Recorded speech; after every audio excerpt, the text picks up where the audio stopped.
சுத்தமான தமிழர்கள் சிந்து சமூகத்துக்கான சொந்தக்காரன் அப்படின்னு சொல்லலாம்.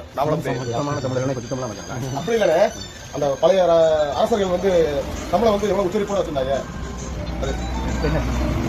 இப்ப நம்ம தமிழை உச்சரிச்சு யாரு உச்சரிச்சு பேசுறோம்? தமிழர்கள் சுத்தமாக போயிட்டாங்க.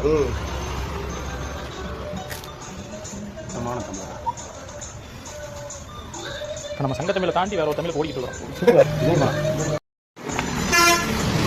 ஒன்று போட்டாங்க போட்டாங்க கண்டிப்பாக போட்டாங்க அந்த மாதிரி.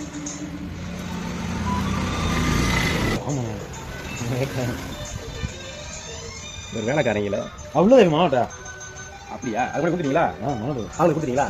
நம்ம எனக்கு அப்போ நம்ம நான் மன்னோட வாங்கினேன் நம்ம மாதிரி இருக்கு அப்படின்னு சொல்லி உங்களுக்கு